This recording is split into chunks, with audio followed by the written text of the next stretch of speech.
Bonsoir à toutes et à tous, bienvenue au journal Le Sommaire. Un rapport 2024 sur l'état de la population mondiale, le document révèle un progrès en matière de santé, de droits sexuels et reproductifs.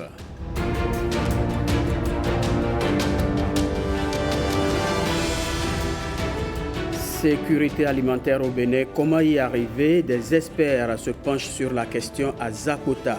C'est à l'occasion de la journée mondiale de l'alimentation.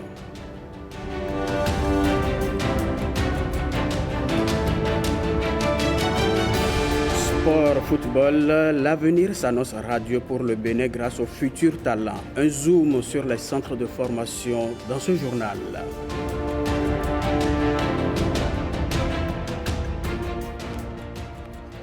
Le rapport 2024 sur l'état de la population mondiale est désormais disponible. Il révèle de nombreuses avancées, notamment dans les domaines de la santé, des droits sexuels et reproductifs. Découvrons ensemble les grandes lignes du rapport avec Heureuse Danodé et Bénédicte Possou. Le rapport stipule qu'environ 800 femmes meurent chaque jour en couche. C'est un rapport élaboré dans un contexte marqué par la célébration du 30e anniversaire de la Conférence internationale sur la population et le développement, CIPD. Le rapport 2024 sur l'état de la population mondiale fait le point des progrès accomplis en matière de santé, droits sexuels et reproductifs dans le monde. Le rapport révèle, entre autres, qu'au cours de ces 30 dernières années, au plan mondial, le taux de grossesse non désirée a été réduit de près de 20% et le taux de mortalité maternelle a été réduit de 34% depuis l'an 2000, tandis que les nouvelles infections au VIH ont été réduites du tiers.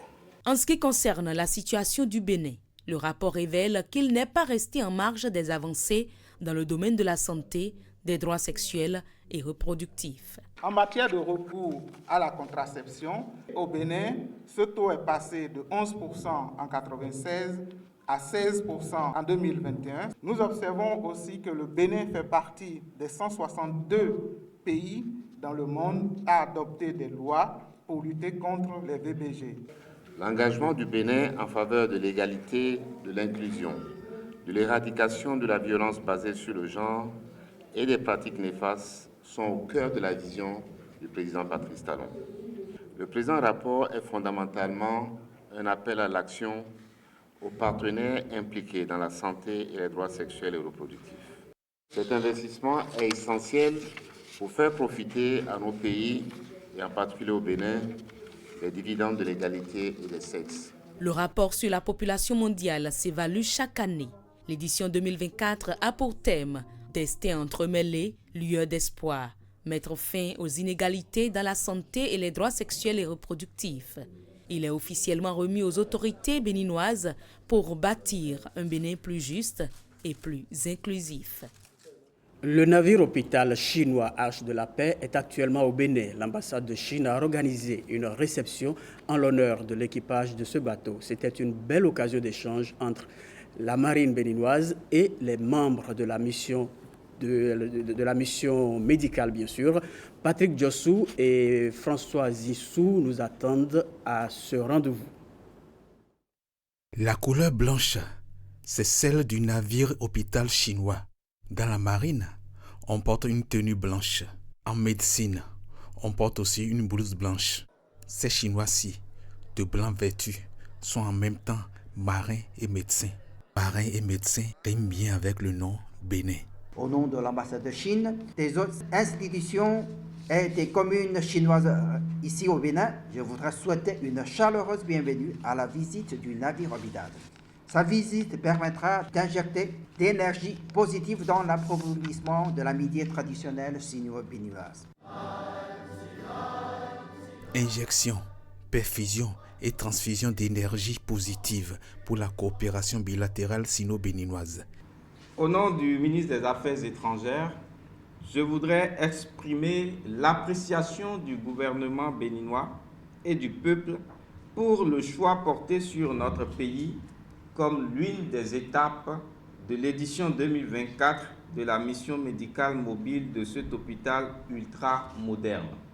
Une mission nommée Harmonie 2024 depuis la Chine. De l'harmonie qui donne l'amour. Grand signe amical bilatéral, selon le vice-amiral du navire hôpital. Une visite harmonieuse pour s'aimer l'amour, mais aussi une mesure importante pour poursuivre l'amitié traditionnelle sino-béninoise. Rongbo, le nom du vice-amiral en langue béninoise, c'est la grande et belle porte ouverte pour mieux célébrer la coopération pacifique entre la Chine et le Bénin avec l'Arche de la Paix, cet abyssal navire hôpital. Si vous n'avez pas encore profité du mois du consommant local, eh bien, vous avez encore quelques jours pour rattraper les délices du terroir. En tout cas, dans les grandes surfaces, la promotion Made in Benin attire encore beaucoup de consommateurs. C'est le constat fait par Ernest Tetegou et Deogracias Menaï. Dans les rayons de ce supermarché, une catégorie de produits de par leur texture attire l'attention des clients, les produits locaux. Ces produits Made in Benin sont une véritable attraction dans ce supermarché qui en fait la promotion depuis plusieurs années.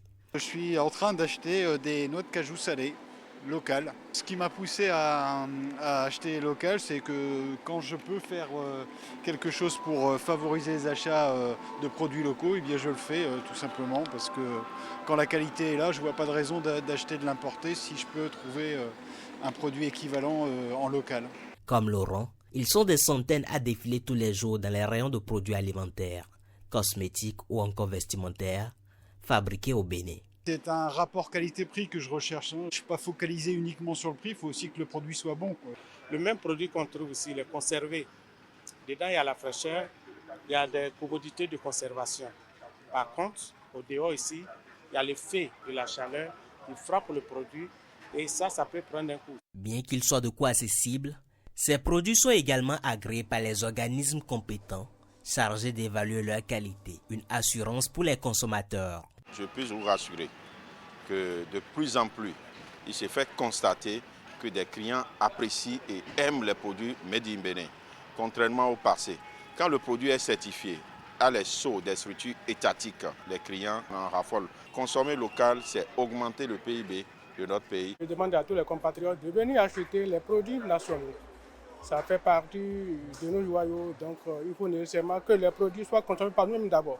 En plus d'augmenter le produit intérieur brut, la consommation des produits Made in Benin offre de nombreux avantages, dont la réduction de la pauvreté au niveau national, mais aussi la promotion de nos valeurs culturelles.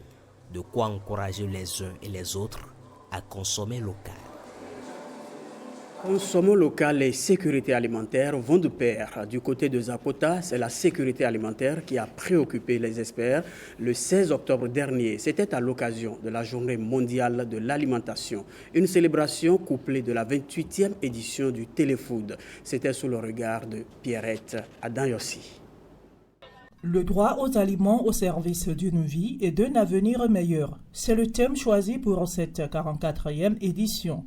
Un thème évocateur puisqu'il plaide pour un accès sûr, sain et équilibré à l'alimentation à chaque individu. Le thème choisi conforte à tous les égards la vision du gouvernement du président de la République, son Excellence Patrice Talon, pour le secteur agricole de notre pays.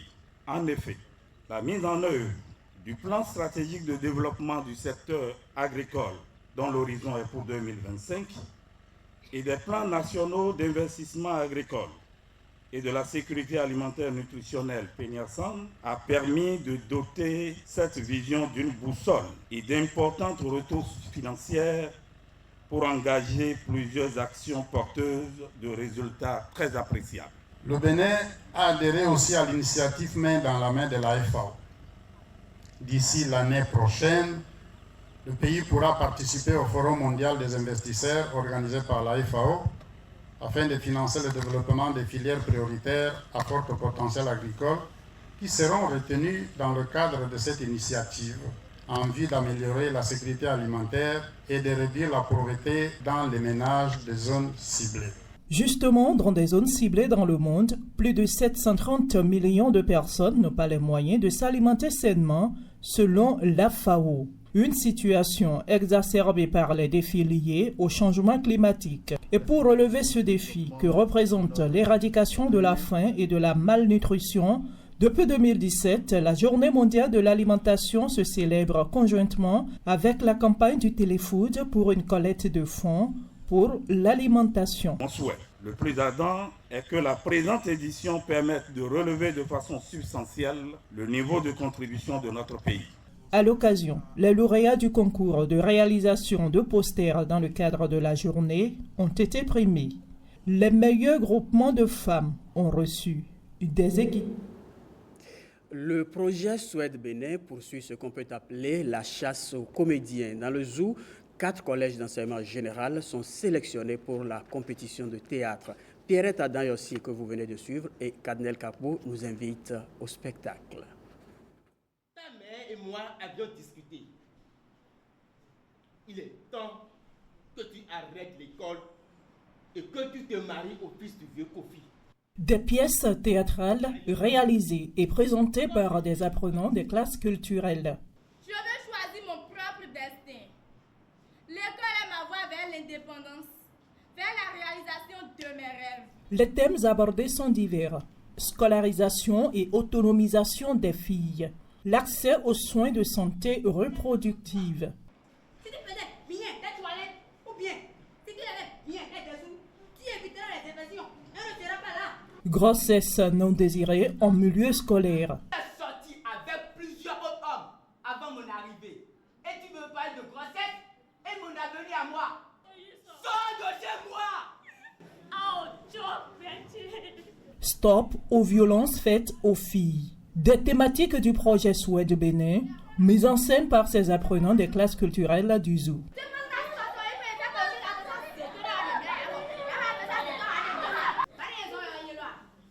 Ceci est venu pour faire de la visibilité dans un premier temps sur les efforts fournis par le ministère de l'enseignement secondaire technique et de la formation professionnelle dans le cadre des classes culturelles. Dans le sport, on voit plus d'action, mais dans les autres disciplines, il manque de moyens pour faire de la visibilité, pour révéler les talents que regorgent les différentes classes sociales de notre pays. Sans la classe culturelle, on n'aurait pas ce résultat. Et puis, nous qui sommes les artistes d'hier, je pense qu'on peut mourir en paix parce que la relève, elle est assurée. À terme, les classes culturelles du CEG 1 de Boikon tirent leurs épingles du jeu et remportent ainsi cette victoire d'étape. L'objectif, c'est de faire tout possible pour promouvoir la gente féminine. Ce sont des filles d'aujourd'hui, femmes de demain.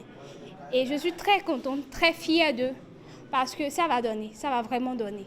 Je vais juste remercier d'abord dans un premier temps la Banque mondiale qui a mis le financement à la disposition du Bénin pour la mise en œuvre des activités du projet Souhaite Bénin et saluer le leadership de Madame le ministre des Affaires sociales et de la microfinance, Madame Véronique Toye-Folly, qui ne ménage aucun effort pour nous accompagner dans tout ce que nous sommes en train de faire. Après cette étape du zoo, la délégation prend la direction des départements du Monokoufo avant la phase nationale.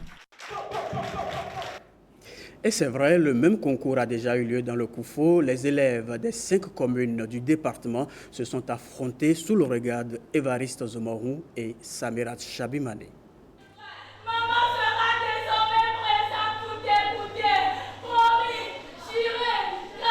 C'est le CEG d'enseignement général de l'ALO qui remporte cette phase départementale du concours de théâtre sur les thèmes du projet Souhaite Bénin dans le Koufo. Leurs prestations portent sur le viol et le harcèlement sexuel en milieu scolaire. Mon objectif était juste de l'aider. Je dis un grand merci au président Baptiste Talon qui, dans l'idée de maintenir les filles à l'école, a institué le concours théâtral dont les thèmes sont relatifs au maintien des filles à l'école, En lutte contre les grossesses en milieu scolaire. L'initiative, portée par le projet SWED et le gouvernement béninois, vise à protéger ces élèves filles, pour la plupart mineurs, contre toutes sortes de violences pouvant porter atteinte à leur intégrité et leur avenir. Elle fait également la promotion des classes culturelles. On a commencé les classes culturelles depuis au moins 200 et on n'a pas encore participé à un concours. Je remercie le projet SWED. Les professeurs qui violent les mineurs, qui se proposent d'être en relation avec les élèves, que ce n'est pas une bonne chose. On doit faire la sensibilisation, appeler le numéro 20. Ce concours s'inscrit dans la dynamique du changement social et comportemental au niveau des communautés scolaires et des populations par rapport aux thématiques telles que les violences basées de genre, les pratiques néfastes, les questions concernant le communauté des femmes et particulièrement les filles qui sont dans nos établissements scolaires. Le collège d'enseignement général de Lalo est désormais le porte-flambeau de ce concours pour le compte du Poussou au plan national. À Djougou, l'ONG Jeunes Volontaires pour l'Environnement vient de doter des groupements de femmes de biodigesteurs. C'est un pas dans la mise en œuvre du projet Djougou Green Resilience. Retrouvons à Djougou Jean-Claude James, précisément à Soubroukou. Le joyau mis en service en présence du partenaire est conçu pour la gestion et la fourniture de l'électricité. Le biodigesteur réalisé ici à Soubroukou, mais aussi à Barienou et à Serrou, suivant les objectifs de Djougou Green Resilience. Nous avons 3 différents groupements que nous avons accompagnés avec un biodigesteur de 8 mètres cubes. Ici, nous sommes avec les femmes transformatrices d'Anakad de Soubroukou, mais également pour les femmes transformatrices de Serrou, qui transforment le soja en fromage, et les femmes également de Monet dans Barienou ont également eu un biodigesteur. Elles transforment le karité en beurre. Mais à côté de ça, nous avons fait énormément d'activités de sensibilisation sur les pratiques agricoles durables, sur les pratiques éco-responsables, sur la lutte contre l'extrémisme violent. Donc nous avons formé plus de 100 jeunes, nous en avons plus de 120, à l'éco-entrepreneuriat ou au green business. Par ma voix, nous vous disons merci et que nous C'est un nouveau pas encourageant dans la lutte. Cette action s'inscrit dans le cadre d'un effort plus large des États-Unis visant à prévenir les conflits et à promouvoir la stabilité dans le nord du Bénin et dans les pays du littoral de l'Afrique de l'Ouest. Je tiens à remercier le responsable du projet de l'ONG JVE. Nous nous engageons à travailler avec des partenaires locaux au Bénin qui partagent nos idéaux, notre passion et notre vision d'un Bénin fort et pacifique. Merci pour avoir pensé à ma commune et merci pour avoir pensé aux femmes de Djougou. Nous espérons vivement qu'une nouvelle phase de ce projet pourra voir le jour. Ces jeunes et ces femmes formées sont désormais des ambassadeurs de paix, mais également de solutions et innovations vertes basées sur des opportunités environnementales. Bientôt 2 terrains modernes multisports à Papa Senandé, Salif Ouedraogo de Nobila Group et Lionel Talon, promoteur du centre communautaire EA, ont posé la première pierre des futures aires de jeu vendredi dernier. Alexis Segbemo et Blaise Adampo. Cette sortie des classes sera sans doute un moment inoubliable pour les élèves de l'école primaire publique Senandé 2 d'Akpakpa. Moment marqué par ces images d'un joyau bientôt déployé ici. Dans les prochaines semaines, plus d'herbes sauvages ici, mais plutôt 2 terrains multisports à fière allure. Ma joie, elle est immense. Je ne sais même pas l'exprimer. D'ici peu, vous n'allez plus voir cet tas d'ordures, cet tas d'herbes dans la cour de l'école. Le visage de l'école changera vraiment. Nanti de tribunes et de vestiaires, l'infrastructure sportive moderne va abriter des espaces de basketball, de handball, de volleyball et de hockey. Derrière le projet de mécènes Lionel Talon et Salif Ouedraogo, porté sur l'éclosion des jeunes talents dans cette discipline sportive. Pour soutenir ce rêve, ils engagent Nobila Investment et le centre communautaire EIA dans la concrétisation du joyau sportif en faveur de l'EPP Sénandé 2. En concrétisant ce projet aux côtés du lycée Léonard Talon et du centre EIA, nous affirmons une fois de plus notre fierté d'être une entreprise engagée et citoyenne pour qui l'impact social est une priorité. Nous estimons que le sport, la culture sont vraiment des leviers incontournables de développement et il est très important que nous puissions compter sur les autorités publiques mais aussi sur les partenariats privés comme celui dont nous bénéficions aujourd'hui pour pouvoir élargir notre impact et vraiment faire une différence dans la vie de notre jeunesse, ce qui pour nous est la seule raison pour laquelle aujourd'hui EIA existe. À travers vos actions, pour montrer à tous que l'impact social est tout aussi important que les affaires. Je vous félicite pour votre vision et votre engagement qui témoignent de votre attachement à la ville de Cotonou et à ses habitants. L'initiative est rare, pas étonnant qu'elle ait mobilisé foule. Que ce projet-là soit un projet qui va trouver jour d'ici peu de temps. C'est un gros cadeau que font Nobila Investment et le centre communautaire EIA, le PP Sénandé 2. La joie de son inauguration début 2025 se lit déjà chez les écoliers.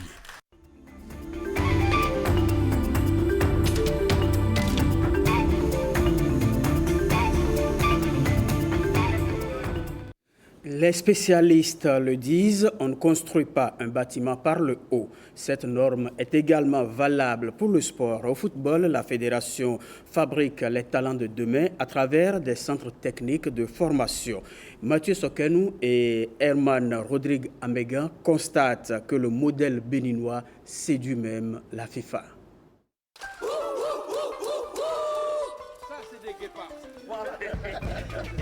Ils ont entre 12 et 14 ans et font partie des gamins les plus doués en football au Bénin. Sélectionnés sur l'ensemble du territoire national, ces jeunes gens séjournent ici, dans ce centre de Ndali, pour donner vie à leur rêve, devenir footballeurs professionnels. Vous avez une chance énorme d'être ici aujourd'hui, parce qu'il y a beaucoup d'enfants de votre âge qui n'ont malheureusement pas la chance d'être là où ils sont pour pouvoir justement se nourrir de personnes aussi dévouées. Vous êtes les élus et ça, il faut le rendre aux personnes qui vous font confiance, de par votre politesse, de par votre correction et de par votre travail de tous les jours. On a survolé quand on venait ici à Ndalé. Vous avez de la chance parce que vous êtes loin de Cotonou, vous êtes loin de peut-être certains de vos familles et franchement, rêvez, n'ayez pas peur, osez, faites ce qui vient de vous. Mettre en place des centres d'excellence pour former l'élite du football de demain. Le projet est élaboré par la Fédération béninoise de football et financé par la FIFA grâce au programme Forward. Le Forward, c'est un fonds de développement. Et le fonds de développement sert à construire les infrastructures normalement. Nous avons reçu de la FIFA 1 500 000 $. Mais nous avons investi autour de 2 500 000. Donc nous sommes allés faire voir le sérieux du comité exécutif du Bénin. 20 gamins séjournent à temps plein dans ce centre, mis en service à l'occasion de la dernière rentrée académique. Ils combinent ainsi sport et études. Le même projet est reproduit à milieu de Ndali, loin du septentrion. C'est à Misrété que se met en place une autre fabrique à talent. Sous la coordination du Tunisien Kaïs Elouni, coach talent dépêché par la FIFA pour accompagner le Bénin dans son projet, le centre prend en charge un peu moins d'une trentaine de pensionnaires. En seulement quelques années, le pays a réalisé des progrès dans la construction d'infrastructures sportives au point de susciter la curiosité et l'admiration des bailleurs. Le développement technique et des jeunes, l'élite, c'est quelque chose qui est important pour la vision de notre président. Misrété n'est pas terminé, hein, on va le terminer, on va l'équiper, on va rajouter des choses encore en accord avec la fédération. Signe d'une coopération qui marche, la délégation de la CAF et de la FIFA a été reçue par le chef de l'État pour discuter du développement du football au Bénin. Je voudrais avant toute chose remercier le président de la République, son Excellence Patrice Talon, pour son soutien au football béninois. J'ai vu que cette flamme de soutenir le football béninois brûle toujours. Ça, je suis très content et puis je remercie sincèrement. L'objectif de la Fédération béninoise de football est de sceller davantage ce pacte pour ainsi bénéficier de financements pour renforcer les projets existants et amorcer d'autres à venir. Il y a des critères de la FIFA qu'il faut respecter pour bénéficier des financements à 100%. Le Bénin, il y a 3 pays en Afrique qui ont respecté, dont le Bénin, ont respecté les 11 critères de la FIFA. Le Bénin, reconnu bon élève dans l'élaboration des politiques de structuration du football à la base. C'est une victoire d'étape en attendant les lendemains qui chantent. Les lendemains de rire aux éclats, comme dans une partie de baby-foot.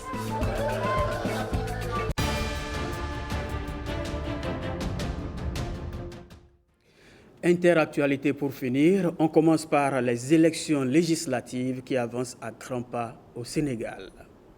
Le Premier ministre sénégalais Ousmane Sonko, tête de liste de son parti PASTEF, a invité les électeurs à lui donner la majorité écrasante aux législatives de novembre pour pouvoir mener à bien ses projets de transformation de l'État et juger les anciens dirigeants. Les Sénégalais éliront une nouvelle assemblée le 17 novembre prochain, 8 mois après la présidentielle qui a vu la victoire de Bassirou Diomaye Faye, allié d'Ousmane Sonko. Diomaye Faye, élu sur la promesse de la rupture, de la justice sociale et de la lutte contre la corruption, et Ousmane Sonko, nommé à la tête du gouvernement, se sont heurtés pendant plusieurs mois à une majorité parlementaire hostile issue des élections de 2022. Pour pouvoir s'assurer une nouvelle majorité, le président Diomaye Faye a dissous l'Assemblée en septembre dès que la Constitution le lui permettait. Cela a ouvert la voie à des élections anticipées. Faye et Sonko doivent répondre aux attentes fortes d'une population très jeune dont une grande partie se bat au quotidien pour trouver du travail et joindre les deux bouts. Depuis leur installation, les autorités ont baissé les prix du riz, de l'huile et du sucre et lancé des audits tous azimuts. Elles viennent de présenter un plan pour les 5 prochaines années en même temps qu'un projet de transformation de l'économie nationale et des politiques publiques sur 25 ans. L'opposition les accuse d'inaction, d'amateurisme et de soif de règlement de comptes. En Moldavie, ce dimanche, c'est le vote pour élire le président de la République et décider de poursuivre ou non son chemin européen. Un double scrutin pour l'avenir de cette ex-république soviétique voisine de l'Ukraine sur fond de crainte d'ingérence russe. La chef d'État sortante Maïa Sandu, qui a résolument tourné vers l'Union européenne, son petit pays, voisin de l'Ukraine en guerre, mais aussi de la Roumanie, membre de l'Union européenne et de l'OTAN, fait figure de favorite, mais il devrait lui falloir un second tour le 3 novembre prochain pour s'imposer, d'après les pronostics. C'est surtout le référendum organisé simultanément qui est donc scruté. L'ancien général Prabowo Subianto arrive au palais présidentiel de Jakarta après avoir prêté serment en tant que président de l'Indonésie. Il serre la main à ses partisans et assiste à une cérémonie de passation de pouvoir avec le dirigeant sortant Joko Widodo, un ancien rival contre lequel il a perdu 2 élections. L'ex-général Prabowo Subianto, au passé militaire controversé sous l'ère Suharto, est devenu dimanche, à sa 3e tentative, le 8e président de l'Indonésie dans la continuité de son prédécesseur, mais avec de plus grandes ambitions pour son pays. Âgé de 73 ans, le candidat malheureux à 2 reprises aux élections présidentielles de 2014 et 2019 l'a emporté dès le premier tour, le 14 février dernier, face à 2 autres candidats. L'ex-ministre de la Défense a prêté serment dimanche, succédant à Joko Widodo, surnommé Jokowi, à la tête de la première économie d'Asie du Sud-Est à l'issue d'une période de transition de 8 mois. Mais son arrivée à la présidence ne manque pas d'inquiéter certains groupes de défense des droits humains qui rappellent son passé mitigé et redoutent une possible remise en cause des avancées démocratiques du pays. Fin de ce journal, merci de nous renouveler votre fidélité.